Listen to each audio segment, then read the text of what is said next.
Oh, yeah. I gotta go home first. I mean, it's awkward for me to have this at work, so that's why I came home first today for this.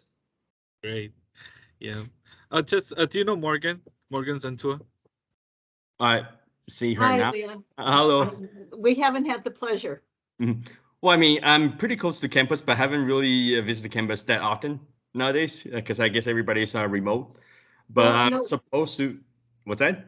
we do come into campus. I know I did there. I was supposed to be a teacher of course this quarter, but then because I'm flying overseas in 2 weeks, that's why I'm doing online modules right now. Oh, okay. Yeah, Where's your destination? Taiwan. Oh, have a great time. Yeah. I mean, still gonna be working out of the some office over there, but it's a great policy for the company that you can work anywhere globally for like a month each year. Wow. Yes, I it's a hope great that's benefit. What's that? I hope that's part of your presentation. That'll get people's attention. It's probably towards the end. Okay. Nice meeting you, Leon. Nice meeting you. Great. So, um, so I think we can get started. Okay. Great. Hello, everyone. Thank you for coming to the first series of the STC Invited Talk. As the first guest, we have today Leon Yen. He is a product engineer and product manager at various places, including Rogers from Canada, Asus, T-Mobile, and he's now working for Google.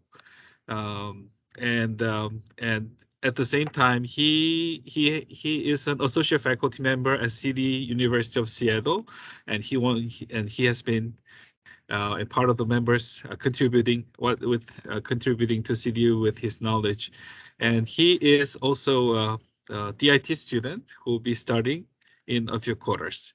Okay, so yeah, let us welcome Leon, and he's going to give us a talk on the under the title Overview of 5G, the current mobile era. So yeah, let's welcome him with the clapping emoji. How does this sound? That's great. So I'll share my screen, right? Oh yes, can you share the Okay. screen? Yeah, of course. Let me just share my screen, and everybody can hear me clearly, right? Okay. I think Yep. so. Okay. How about now? Can you see my screen now? Yes, excellent. Okay. So we have I guess we have about like 45, 50 minutes. Um, thank you, Brian, for your introduction, and hello, everybody. My name is Liang Yan, and um, like Brian had mentioned, I've been in the industry for quite some time, focusing on the telecom industry, right? So that's why when Brian was asking me whether I would be interested in having this tech talk, one of the topics I had in mind was is about 5G, and you may have heard or you may have know what 5G is, but I'm sure some of you you've heard it, but you may not know what it is about, right? So for today, because we only have uh, not that much time to go deep. So this is going to be more of like an overview, like on a high level, at least from, I'm hoping within the next 20, 30 minutes, at least you know what 5G is about. And then when people are talking about this term, what's enhanced mobile broadband or what's MNTC, you would know what that is. So that was my goal today to give an overview and high level view of 5G wireless. Okay, so that's the agenda. So I'll be starting with a quick introduction of myself. I know Brian has quickly introduced me, but I'm going to go a little bit deeper of my journey. And then next on, I'll be talking about 5G on various aspects. And at the end and before the end, I'm going to mention about the current environment of 5G because I've actually did the similar presentation to my previous employer at ASUS, where a lot of people are wondering about what's 5G, and this was happening like Q4 of last year. So some of the material here, they should be the same because consider 5G has been launched for a few 2, 3 years, but some may have been updated. But most of the majority of the material are still correct. And at the end of the day, at the end of the presentation, I'm gonna go over my career journey and provide some recommendation on the current status of the tech industry. And if you have any questions, feel free to ask me a question at the end. Okay, are we good? Okay, so before I go into the presentation about 5G, I can quickly introduce myself. So my presentation, I usually like to have three major pillars, right? So three informations per slide. So from my background, my educational wise, I have my 3 masters in wireless communication, which is my bread and butter. I get it from Toronto. That's why I started at Rogers. Then I did my MBA at UW, and followed by a data science at UIUC, which I graduated last year. Professionally wise, I started my career at Rogers as a system design engineer, which I was certifying mobile phones. I actually did the first Android device in Canada, and also the some like the first Galaxy, the Samsung Galaxy phone as well. Then I moved on to ASUS, starting from an engineer, and then I become a technical PM, basically trying to get device launch into the major carriers here in the States, which is AT&T, Verizon, T-Mobile. Then I joined T-Mobile as a senior engineer, then the principal engineer working on the home internet. Right. So if you watch Super Bowl, the commercial, or recently, the major carriers are promoting the home internet, and that's what I was doing at T-Mobile, trying to have a system that remote manage all these gateways that's placed at home. Earlier this year, I joined Google as a technical PM, working on Google Assistant. So for those of you who have Google Home at home, or like Chromecast or Android Auto, I'm part of the team that interface the customer queries against the backend system. Okay, so alternately, aside from my education and professional, I also did some certifications, as you can see from on the right, and I also have some patents under my belt as well. And in terms of interest, three things. So I like I like technology and ABC. So basically anything IoT, anything that's cellular. The beyond B5G stands for beyond 5G. So you may know that a lot of IEEE or some group are already talking about 6G already, right? So they're defining the standards right now. And also some cloud. I was working on cloud initiative before as well. So I like these are my interests: sports, basketball, baseball, football, and I like to watch movies as well. So I just recently watched the Thor, Love and Thunder just last weekend, which was great.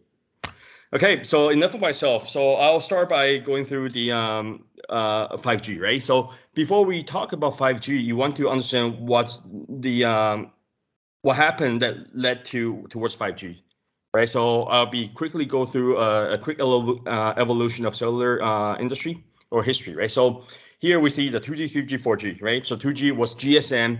It started all the way back in 1991, starting in Finland, where it was Nokia, if I'm not mistaken. At the time, the 2G, it was focused on voice only, right? So the speed, as you can see, it's 100 kilobits per second. It's really slow. I mean, nowadays, unless you own like I don't even know which carrier has 2G now, but 20, 30 years ago, it was 2G, and then there was the Nokia series. I don't know whether some of you have used the earlier phones where there's no touch screen, basically just keypads on the on device, right? So at the time for the 2G, the purpose it's cell phone, right? So the purpose is to make calls, right? Make GSM calls. Then a decade later, there's the 3G, which is you see there's the on my slide I have like GSM CDMA or UMTS VDO. Those are the two major groups that's defining the cellular standards. We have the GSM and we have the CDMA group, basically, and that's their evolution. So 10 years later, we have the 3G, where initially we are looking at voice only, but now we're adding onto data onto it, right? So we have voice and data, and the speed, as you can see, go up to 20 megabits per second. And at the time, that was when iPhone launched their touch phone, right? So we are no longer using keypads. We're starting to get familiar with touch screens nowadays, right? And then a lot of the driver in the back is that enables the mobile internet at the time, right? So before when you have a very small screen, it's not touch screen, it's not really mobile internet friendly. But with a touch phone, people becomes more familiar and using to browse internet on their phone. And again, like another decade later, close to 2009, in North Europe, we have the 4G, which was LTE, the long-term evolution, or we have the WiMAX for the other camp basically. And for 4G, the goal was to make it data only, and then the speed was up to 100 megabits per second. And that's the time when you see the Galaxy phone, where we call it smartphones, right? Other than just doing browsing, we're starting to have mobile multimedia at the time, right? So that's a very high level of the evolution of cellular. And before we talk about 5G, you want to know the major components of the cellular infrastructure, right? So the three major things are: there's the radio part, there's the access, and there's the core, right? From the radio, that's like the antenna. You see the radio access network. It's like the edge of the network where it has the antenna transceiver, and the purpose for that is to create communication linking between UE, which is the user equipment, your phone, your tablets, or your car, whatever it is, against the antenna on the radio station, basically. And there you see it's majorly focused on the air interface, the physical layer one. If you're familiar with the OSI model, it's the layer one, the physical layer. In the middle, we have the access portion of the cellular infrastructure, where there's the base station, right? So you see on the roadside, you see it's not like the antenna you see on the pole, but those antenna will be connected to base station, basically, whether it's BSC for 2G or like RNC for 3G. The base station, the purpose for that is to convert between analog signals towards digital, right? So when you want to transmit data, you want to transmit digitized data, basically zero and ones, and not like all this radio like signal strengths. And the main purpose for the access layer is to do radio resource management and mobility, right? So we're looking to layer 2 and layer 3 in this case. And finally, we have the major chunk, which is the core network, which is mostly the infrastructure of the operator, where you have a lot of the servers and database. And the main purpose for this core is to provide a proxy between the operator, which is AT&T, T-Mobile, or Verizon, against the public network, right? And then some of the functions here are the policy and provisioning. Okay, so here are the very high level architecture, right? So if we map the two into the same picture, here I color coded the different components, right? There's a lot of jargons, but these are very fundamental network elements. On the left, you see the GSM; they're all colored in red. We have the radio on the bottom, and then those are the modulation scheme, right? So we have the time division, multiple access for 2G, and then we go from the color coded to the orthogonal frequency division, multiple access.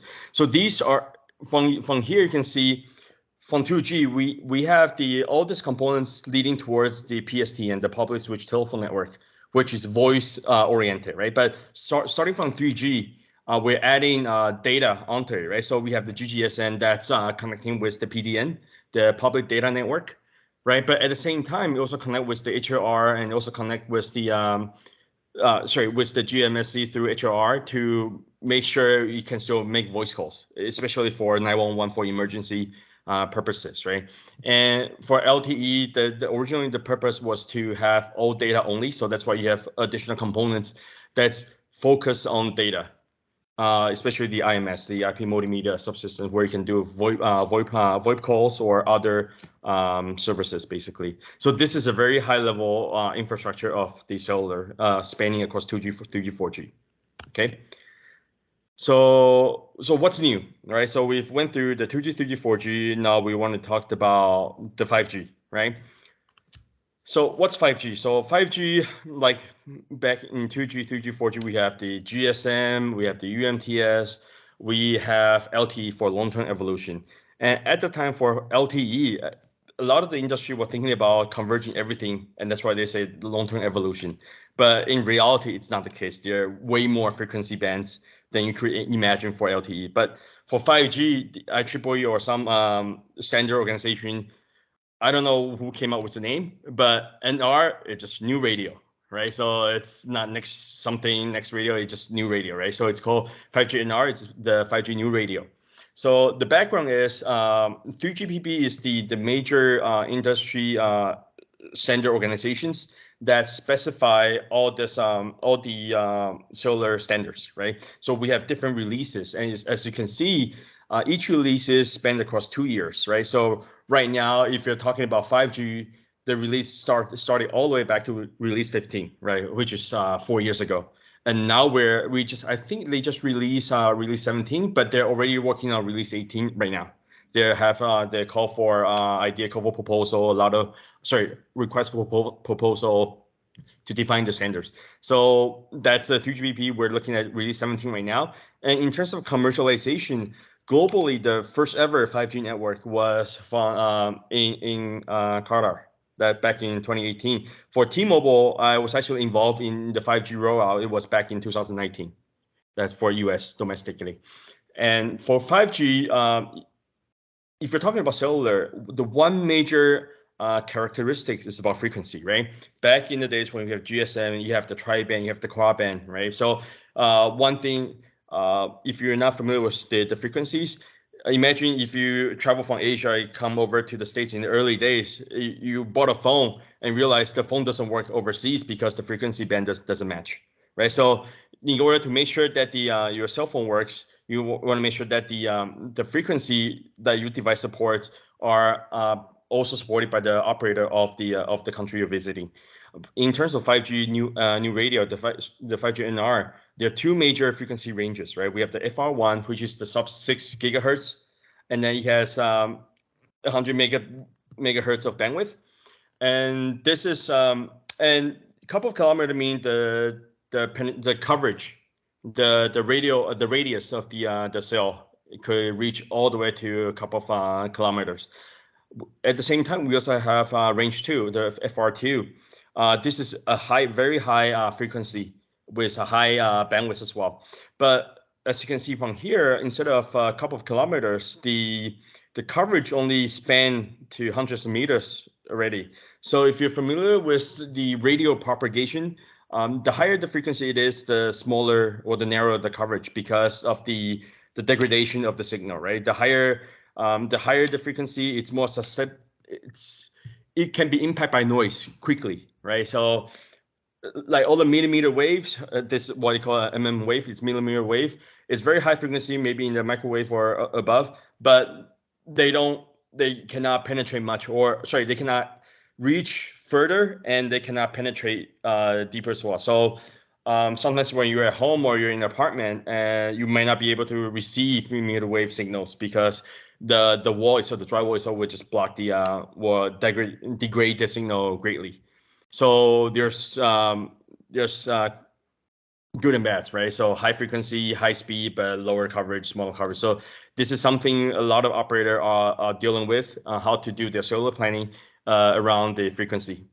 And in terms of the performance, that's what we as the end user or the customer care about. For 5G, the purpose is to make it faster than 4G, of course. So theoretically, it's 100 times faster. It can go up to 10 gigabits per second, but that's theoretical. So you're probably never going to reach theoretical speed in real life, right? Because these are done in the lab, which may be done in vacuum where there's no noise or stuff like that. But typically, you can see significantly faster between 5G and 4G.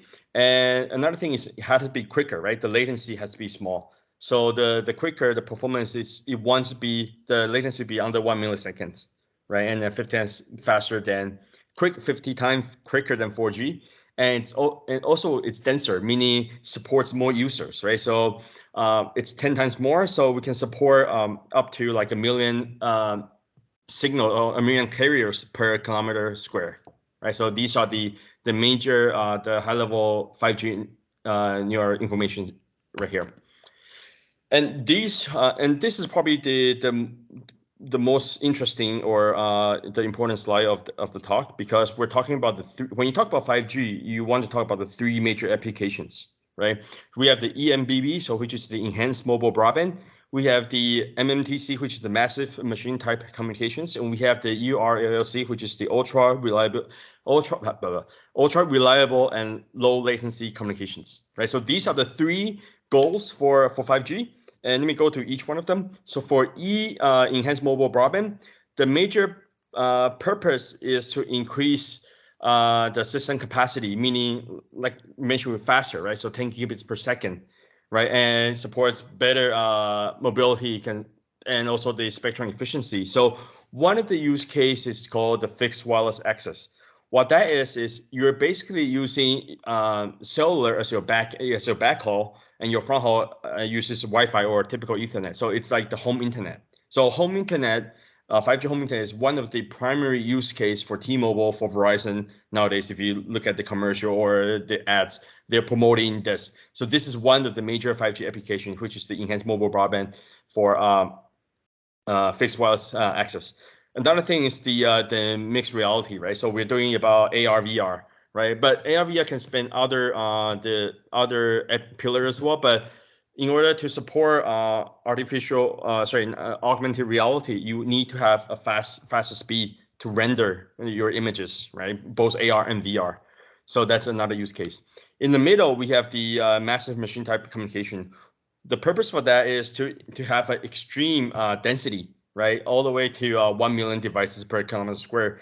And also for that, for like it's similar to IoT. Basically, you want to have a low battery life, right? Because for this machine type communications, you are not communicating all the time, and you might not be communicating like you may not be sending pictures, you may just be sending telemetry, right? So if you're talking about like farming or like traffic signal or like parking meters, right? These are sort of like these use cases for MMTC, and you want to have a low cost hardware, but at the same time you have a long battery life, right? Because you're not planning to remove or replace battery for every traffic signal or every parking meter like every so often, right? So you need to have a long battery life and low cost in order to scale out, right? So some use cases, like I mentioned, sensors, agriculture like farming, where you have potentially like the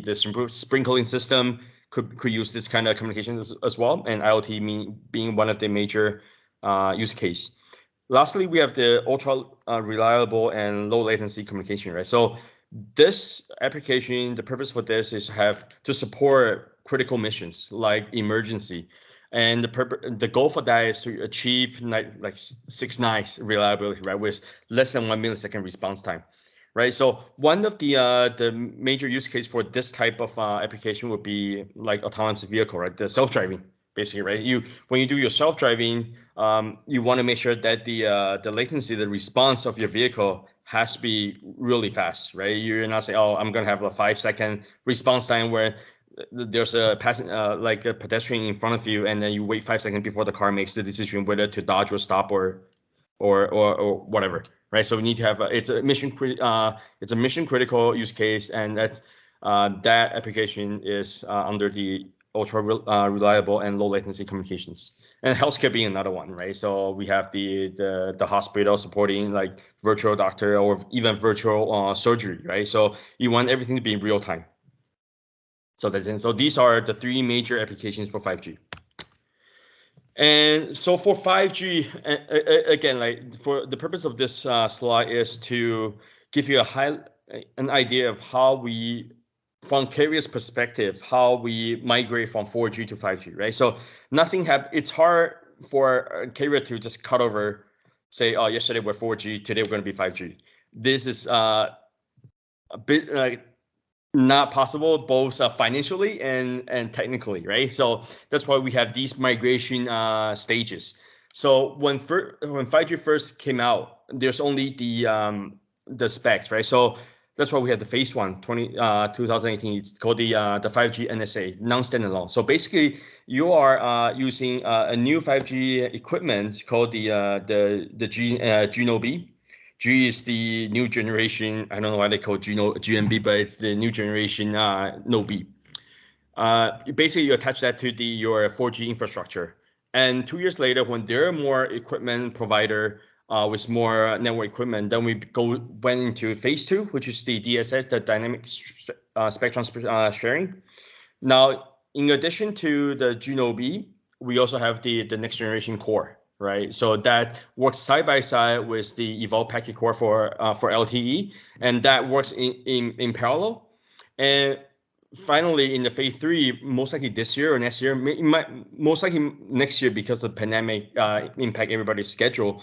But the final phase is going to be 5G standalone, which you have the standalone, the next generation core to handle all the mobility, all the workload from LTE, and that's the time when you can slowly phase out 3G or 4G. But right now, all these legacy device network are still going to be there because we have customers still own legacy network, right? So we cannot just cut people off from the network. That's why we have these migration in a step-by-step fashion. Okay, so some of the challenge of this new 5G, right? So we talked about the 3 major applications, but at the same time, I mean, 5G is good, it's new, but it comes with its own challenges as well, right? So first, it's massive because we're talking about the massive machine type communications.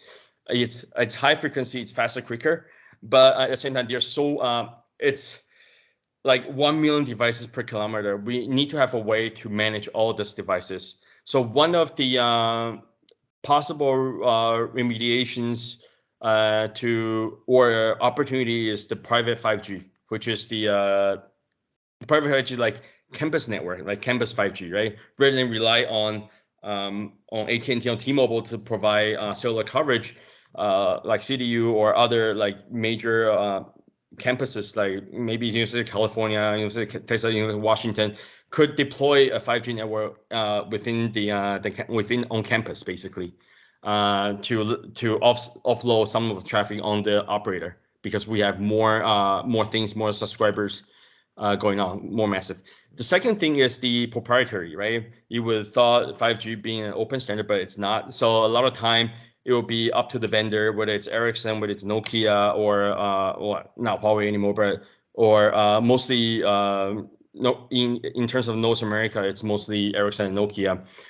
They control the product and they control the timeline, right? Because you want to deploy something, but without the equipment, you cannot really do anything, right? And then that creates a dependency where the carrier want to launch 5G real quick, but then the equipment is not ready yet. So you're just hanging there waiting for the equipment to be ready.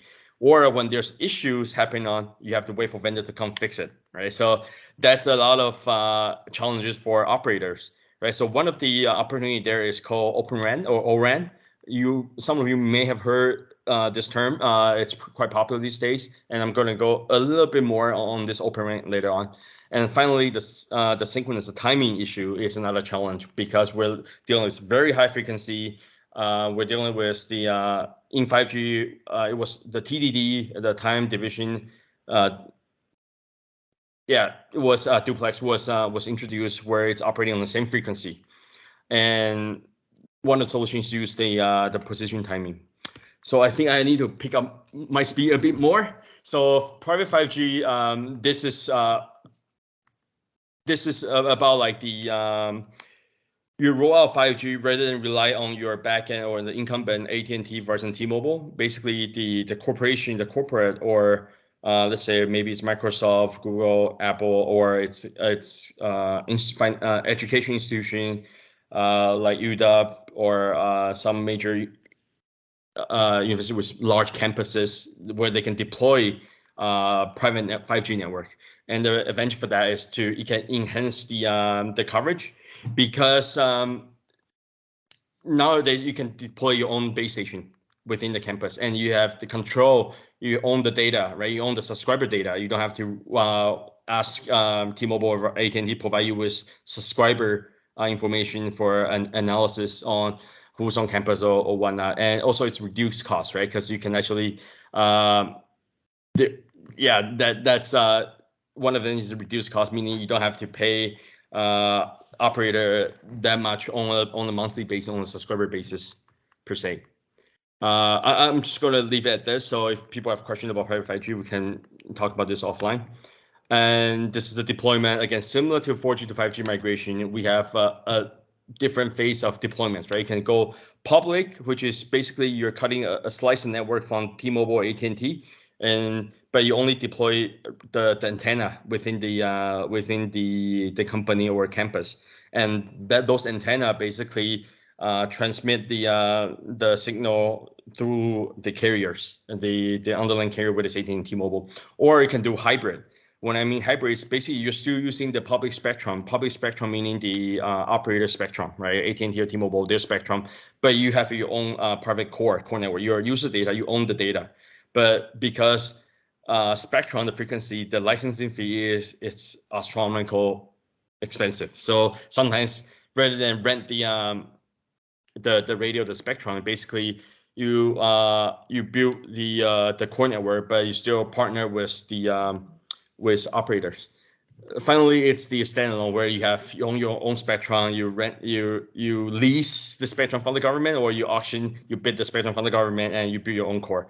Most of the time nowadays, we see company in private 5G are going towards the hybrid and public mode. Not at the time before I left T-Mobile, not many corporations are doing standalone at the time, but it might be different now. Next one is Open RAN. Sorry, Leon. Sorry to interrupt. I think we have a question from the audience. Oh, sorry, I was on. Yeah, I don't think it's visible when you present. Okay. Hayden has a question. Hayden, would you like to speak up? Yeah, I had a question just real quick about the private 5G as it relates to the level of complexity in the standard around edge functionality, because working for Vercel and doing web app functions, I know that AWS provides a service where you can, just like you're talking about, spin up your own 5G network. And I was wondering, what is the level of complexity of the services that can be run on quote unquote the edge here? Is it just like routing protocols, or can they be as complex as web applications?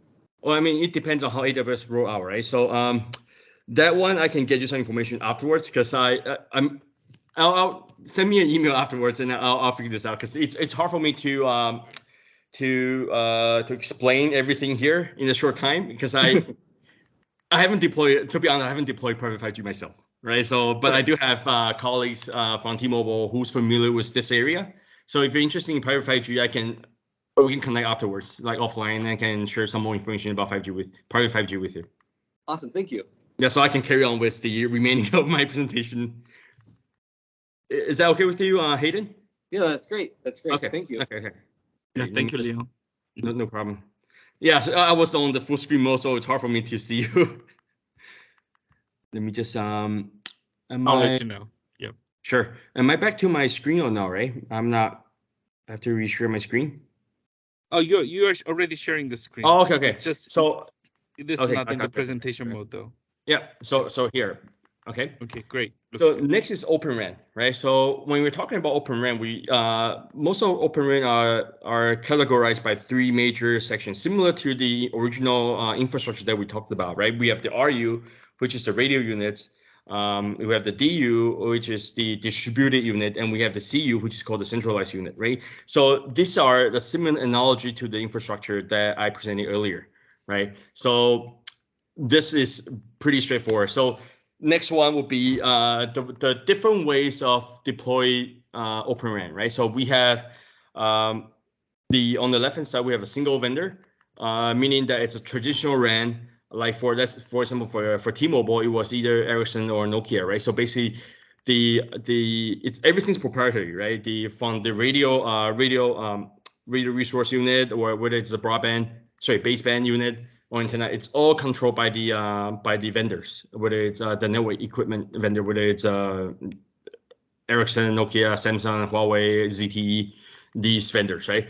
But in the middle, where we have the virtualized RAN, we start to try to offset the CU and DU and release that to like a more open standards. So any OEMs can develop their CU and DU hardware, right? So that's why we see a lot of new vRAN equipment vendor like Parallel Wireless. Well, actually, they're aggregator. But there are more OEMs who are capable of building hardware that supports CU and DU, right? So that's why you can see on here on the virtualized RAM where we have still single vendor, but the software is still is owned by maybe it's T-Mobile, Ericsson, Nokia, but then the hardware layer could be from any vendors, right? Any vendor with manufacturing overseas. On the right, the goal is to have an open RAN, ORAN, where there's multiple vendors. So we're not just opening the hardware specs, but we're also opening the software stack as well, and also all the way down to the radio unit and antenna. But it really depends on operator's stance. At least from my understanding, T-Mobile is really interesting in the middle one, in the virtualized RAN, because my understanding is for operator, if everything's open, if something went wrong, a lot of time OEMs were just pointing fingers at others, and it's the time to resolution might be much longer than where you have only one neck to choke. So there's good and bad, right? Where on one side you have one single vendor that controls the timeline, where ORAN with multiple vendor, there's competition, there's diversity, the timeline could be significantly reduced, the time to market, that's basically what I meant. But at the same time, when you have time to resolution, you're on the left-hand side, the left side of the spectrum, you're waiting for your vendor to fix. On the right-hand side, if you don't like it, you can just swap a different vendor. So there's pros and cons on each situations. So this is open RAN. And for timing, this is going to be much longer and more complicated and confusing. So I can share the slides afterwards. So and then discuss this after offline. So I'm just going to share this really quick. Timing is one of the key aspect or key challenges for 5G, because we're dealing with very high frequency. We're all the way to a millimeter wave, microwave, like you're in the 50, 100 gigahertz, basically, right? So like a billion times per second, basically. Okay, so I'm going to, and then the mechanism, we have the GLONASS, we have the PDP and FEC, so I can share the slides and you can look through it, some of the keynotes, and have questions for me afterwards, and I can answer offline. So that is, before that, I have quickly a few more slides about the what opportunities are there for new entrants. When I mentioned about new entrants, about the new companies or new startup, they're thinking about 5G is such a big opportunity that we want to share some piece of the pie. So that's what you can do. So, but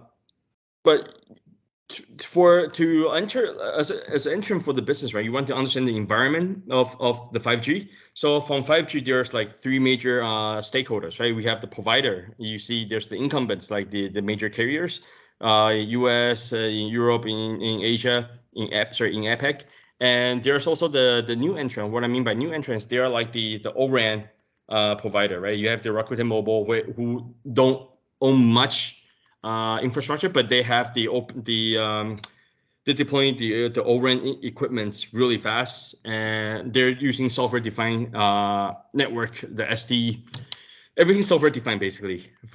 That's basically what I mean by new entrant. And at the same time, we have the public clouds, like Hayden was mentioned about. There's AWS, Azure. They're all trying to converge into the telecom space, into the 5G. So that's why on this public cloud, you see a lot of 5G offering. They're partnering with a lot of operator to offer private 5G offering and other services. In the middle, we have the regulator, and this is very critical because in order to deploy anything, the government owns the spectrum, and without spectrum, you cannot really communicate with other devices because all the communication are tied to a specific frequency, unless you're doing CBRS or some open spectrum that's unlicensed. At the same time, we also have some working group, right? Like 3GPP, GSMA. These are a lot of current industry group that governs the standards or define standards. So it's good for new entrants to work with these working group for opportunities. And at the very end, we have the vendors, right? So we have the infrastructure vendor, as you can see, like I mentioned, the networking equipment, or we have the new networking equipment vendors.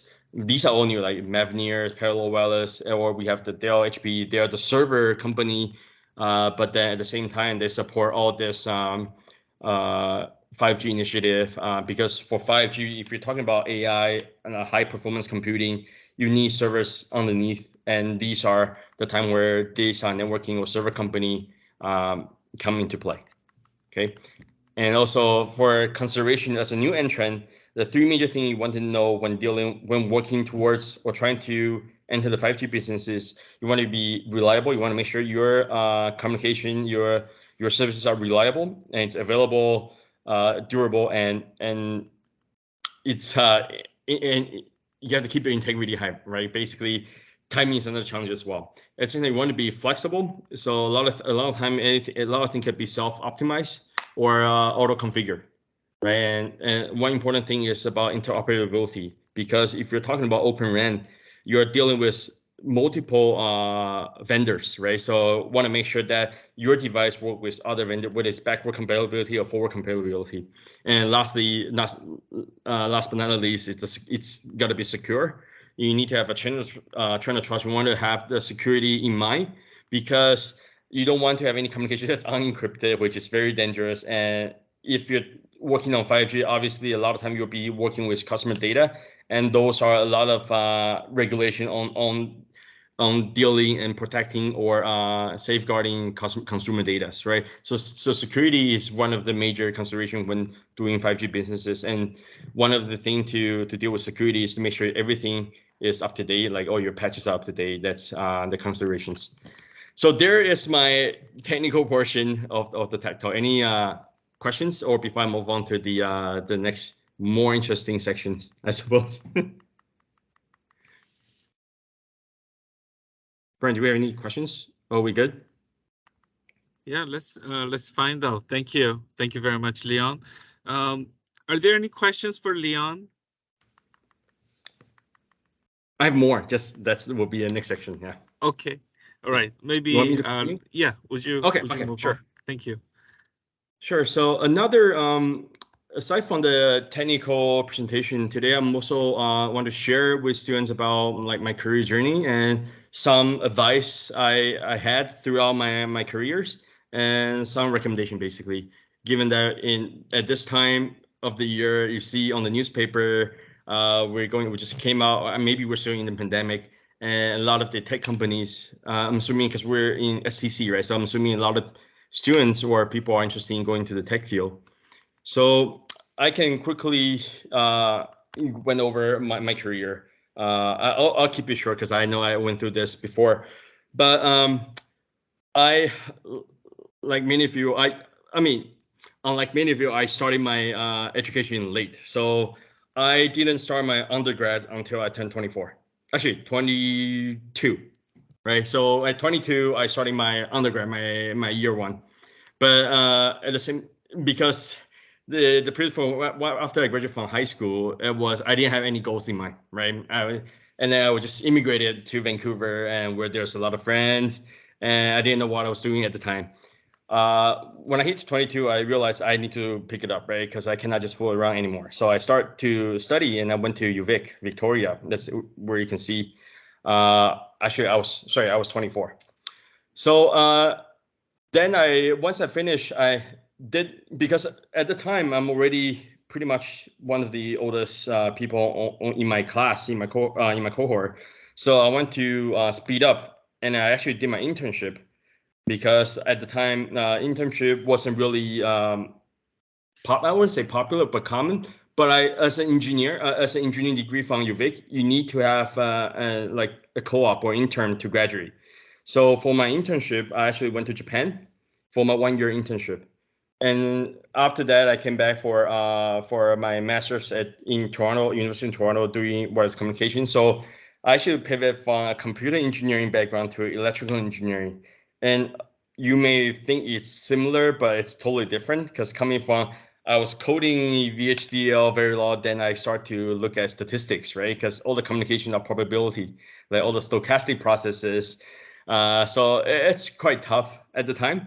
But at the same time, I was lucky that on one of my master or my U of T, there was this not ceremony, but like a dinner outings, like the scholarship dinner, where because my scholarship was funded by Rogers, so I actually attend the dinner, and I had the opportunity to meet the chairman at the time. He was because he was 70 plus years old at the time, Ted Rogers, and I actually talked to one of the his VP or senior VP and asked whether there's any intern opportunity, right? So so I proactively talked to him and see if there's an opportunity for me to work at Rogers, because Rogers being the largest carriers in Canada.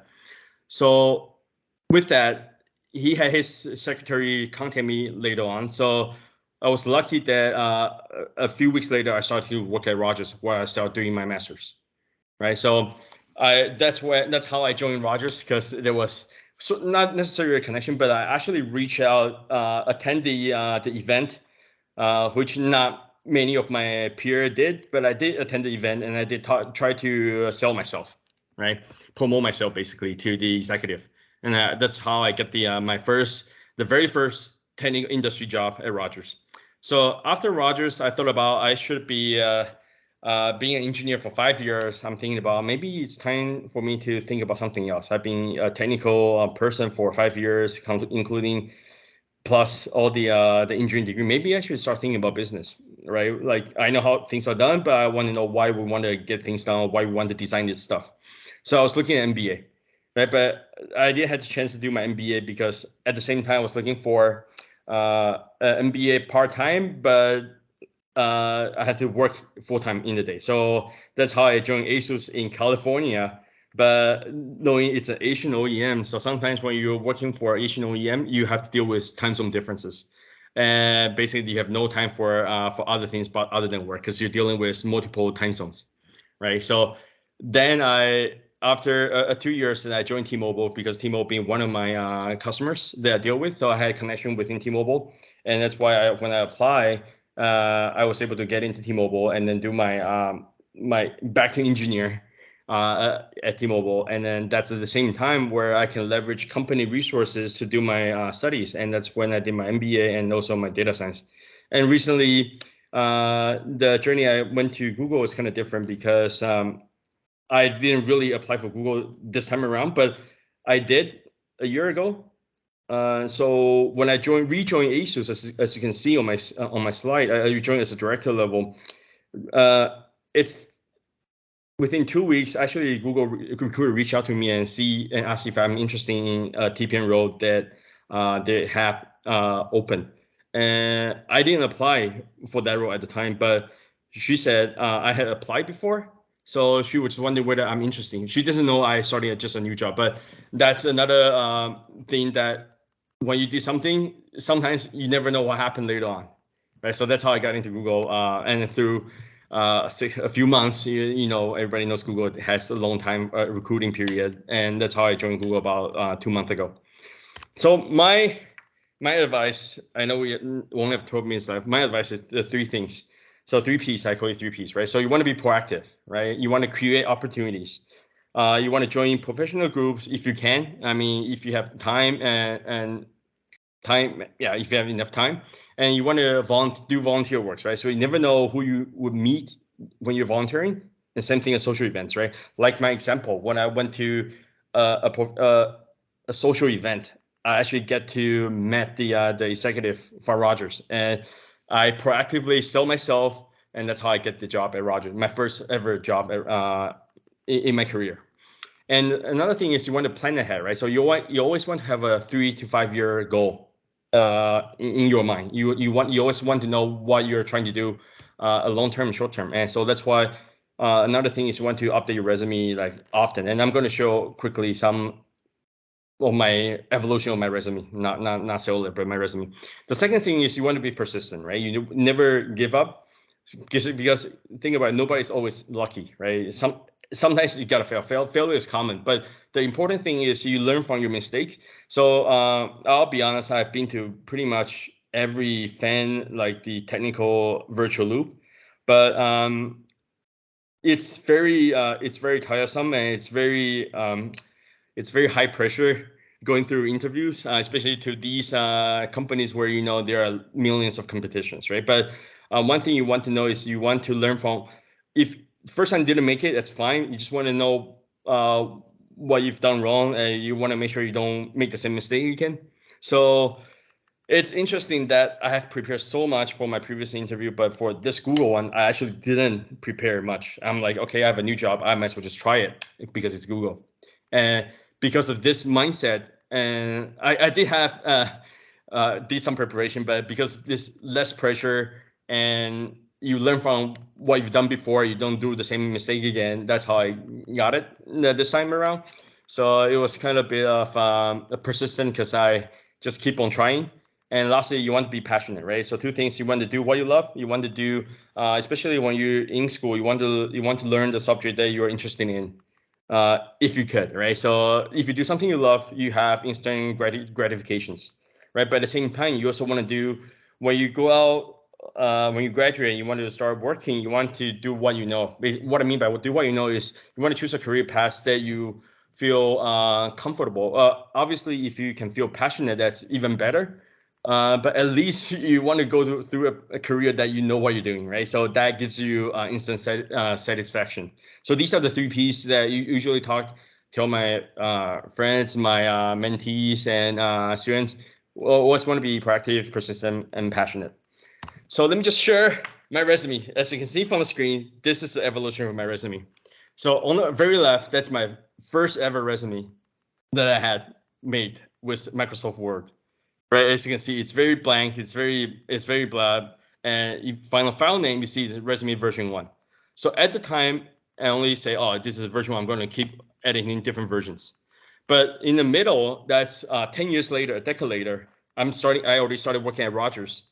And that's the resume I started creating. I'm already in the industry. I want to start preparing for a new career, right? So that's why at the time, if you see the file name is different, right? So before I only have version number, but in the middle I start have the year. So that time I actually try to update on an annual basis. Finally, on the right, this is like my current most updated resume, where if you see a file name, it's actually according to the job I'm applying and the quarter I updated. So rather than doing an annual update, I actually do each quarter, right? So every quarter I will make an update to my resume, and at the same time, I will also have my my dream resume. Let's put it this way: it's a resume of my 5-year plan of what I want to do later on. So a year ago, I actually had Google on my target resume, and then through persistent efforts, I was able to get in and make my target resume my actual resume right now. So you want to do this is so the point of the slide is if you could start preparing your resume, because that's like how you get an interview, right? Because all the company, they look at your resume, that's what describes yourself, right? So from the left, you can see it's pretty much like a blank paper. I have nothing but skills. But in the middle, you start filling in. I still have some skills, but on the right, everything is determined by what if it work, what you've done so far. So, and from the file name, you can see the mindset is different, right? So within a span of 20 years, I start from maybe I just do version 1, and if I need to change, I do change. But into the middle, where I need to change on an annual basis, to the right, it's very specific from experience. I need to make sure that my resume for this role is tailored to a specific company or specific role if you can, because a Google TPN and a Google TAM or Google Suite, they have different recruiters, right? They will be looking at different keywords and different they will be looking at different things on your resume. So you want to have different versions for that as well, and then you want to update that quarterly. So make sure everything's rolling up. So that, and my last slide, that's how I prepare my interviews. So this is just a portion of it, right? So the purpose for this is resume only gets you to an interview opportunity, but after that you want to prepare, right? So you want to prepare what company you're looking for, and obviously most of the time they say why us, right? You want to tie their corporate vision and mission statement to your characteristic, your personality, or why you want to work for that company. So the purpose for this site is I actually, for every interview I went through, I actually make a slide to prepare, right? So a lot as a TPM or PM sometimes, or even if you're talking about software engineers, in your interview, there's always going to be behavioral sections where they're going to see what kind of person you are. So you always want to give a STAR methodology, STAR response, right? Like situation, task, action, and results, right? So that's why on a PowerPoint, I always try to prepare my stories, right? And obviously, if you go through a loop, there are like you're talking about 5 interviewers and on average 2-3 behavioral questions each, and you have to prepare at least 10 to 20 questions if you could, at least 10. So, but I realized in my Google interview, I actually reused a lot of my stories. So that was something that I was lucky. But that's just to give you a heads up. Like if you're applying for a FANG company or like, it doesn't have to be a FANG company, any company, you want to be prepared. You want to first polish your resume frequently, make sure your things are up to date, and even better, you have your target resume where it's list of what you want to do, right? So on my target resume, I already have my DIT as in progress, right? So that's my in 5-year goal. I'm trying to finish that in 5 years. And also, when you prepare, try to write out your stories. Actually, have a different file with all the in spreadsheet with all the matrices about. If you're talking about Amazon, they're going to ask you about the leadership principle. So you want to tie their leadership principle with your response, with your STAR answers. So you need to prepare. So that's all my slides. Any questions? I went on the second section quite quickly. Oh, Leon. Oh, thank you for 5 incredible minutes left. talk. Great. I think this is really exciting. Thank you for. I know it's a given. I gave you a very difficult task in 1 hour. I was asking a lot of you, a lot of your background knowledge and tips, career tips for the students. So, but you made it. Thank you very much. And I It think gave me a week to prepare too. yeah, right. I think Hayden would you ask a question? Yeah.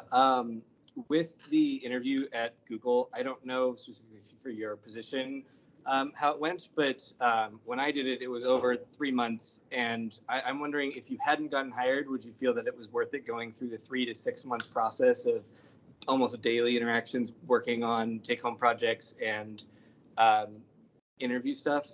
Did you have a similar experience to that or no? Okay, so Google interview process is known for very long. I can tell you my interview process started back in October, and then I onboarded in June, in May. So that's 7 months. Yeah. But the difference is I was told it's going to be a few months, right? Because I had that expectation that it's going to be a few months.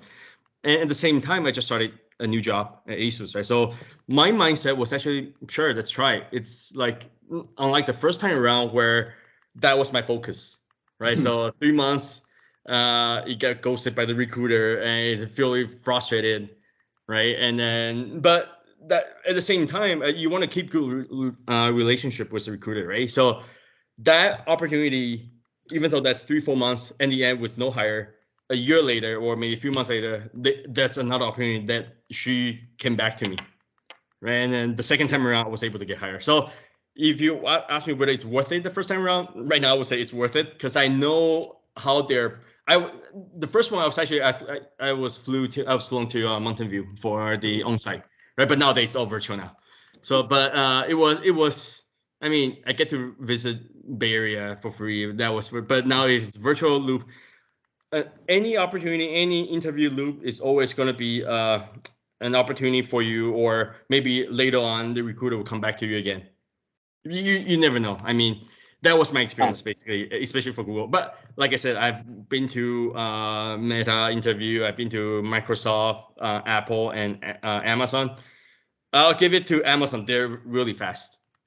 Oh yeah, They have like a 1 week policy to give you hire or no hire. Yeah, I like that about them. I think maybe we just had different experiences because I wasn't expecting it. Mm-hmm. Google called me out of the blue. Yeah. And then they didn't really disclose that it was 3, 6, 9 months, and I was like, oh, this is rough. Well, I mean, it depends. If you're looking for a general position, like nowadays, it's like a pool, right? So you might not be it might take a longer time, right? Because afterward, there's still team matching phase. Whereas if you already have a team that's looking for a specific role, then it might be faster, but faster maybe 2 months. Yeah, that's what. Yeah, that's what I was going for. Is they're like, oh, you're a React engineer. We need a React engineer. Mm-hmm. And I think Morgan has. Morgan. Yeah, Morgan. So, okay, there it goes. FYI, if you're going for the CIA or the FBI, they tell you to go and get another job while they're processing and interviewing you. It can take 13 months, and that's quick because of all the security clearances. So, Leon, you said a couple of things that really caught my ear. You were talking about interoperability on the technical side. Okay. However, how much of you, who you are, is interoperable as your skill sets and your, yeah. Okay, so yeah, so interoperability has been one of my goals as well. So that's why you want to. That's why my education I try to spread out and not focus on a specific area. Like I didn't go deep into engineering. I done some engineering, but I sometimes I pivot on the side to like business, right? Because I want to. My role, I want to be able to talk not just to engineers, but I also want to be able to interact with other professional domains like business side, right? So that's why I, rather than just focus on technical aspect, I also start to work on the business side. And after business side, I also, my story is like this. So when I did my engineering, I know how to get things done. I think I've told Brian this. And then, but then I also want to know why want to like innovate, right? So that's when business comes to play. Why you want to build certain smartphones. But once you understand why and you know the how, the next thing, and that's my next degree in data science, is to know which group would be interested in getting this stuff. So that's when data comes to play. You do a data analysis and see which target group would be the most likely to get your device. So I don't know whether I answer your question, but in my interpretation of interoperability, I try to make myself able to communicate or work with different job functions, not just engineer, but PM or data scientist. That's my interpretation of interoperability. But that you really are interoperable. And that's one of the gold-plated standards for the NICE workforce framework is they want cybersecurity people who are interoperable. And actually, they want all professions, technical professions, to be able to talk to one another and to non-technical people. So one quick one, you said if you have time for clubs, and we've got something like, we had 17 people here at one point. Do they ever ask about clubs or extracurricular activities early in your career? Early, yes. And, you know, if you're new grads on the resume, you pretty much want to put something on there, right? You don't have job experience. Your extracurriculum would be what stands out, right? Because if you're looking at interns, so we would be looking at what you did after like after school or after work, like what kind of interest, what kind of hobby you're doing, right? Maybe it depends, right? And sometimes if let's say if you join a basketball club, you may never know whether the hiring manager is a basketball enthusiast. And so, oh, this guy plays basketball. Maybe he'll be a great addition to my team, and we can talk about basketball together. So you never know. So if you have opportunity, you have time, you have the I want to say money, but you have time, money. Try to branch out, to be diverse. And that's what I mentioned about your resume. You probably want to start building your resume and see what you're missing, right? So when I did my resume, I have like the job, the experience, the education, and then very early stage, I have extracurriculum. I did, but once you start working for a few years, then all your contribution at work outshine your extracurriculum. But at the same time, still keep some volunteering work just to show that you're not just a working machine, right? You still have some some passion about like maybe charity work or something. It might not resonate with all the companies, but some companies do treasure this kind of extracurriculum. I will say Google per one. When I joined Google, a lot of people are talking about like a 20% project or something about giving back to the community. It's one of the big positive. So you never know. So that's basically what I mean. But at the same time, you want to make sure you finish your education. That's your primary goal. But once you have ability, try to do something try to fill up your resume. That's basically what I told my mentees. Try to fill in your resume with something that you think it's helpful for your future career. Thank you. Great talk. Great, thank you, Leon. I think there are some questions, but I think due to respect our time of the audience and the speaker, and Leon, would it be possible if the students would like reach you via email? Sure. Would you be able? Yep. Yeah, if you could, share your email in the chat, I Sure. think that students can reach out to you. That would be great. I don't think I can type in chat. Or It's I can yeah, share with sure, can share your CDU email. Yeah, just Yan Leon at CTU. Okay, great. Or you can find me on LinkedIn as well. So it's pretty. I think my picture is actually the same shirt. Okay. Okay. I try to wear the same Great. shirt as the poster. So. Yeah. Okay. Wow. So virtual reality. Okay. Great. So Leon, thank you again for this great for your insight and sharing your experience. And we love to, see you in person in the near future. Sure, I'll probably see you on campus in Okay. fall. I'll go on campus. Great. Thank you very much. No, thank you for the opportunity. Thank you. Bye. Okay, bye.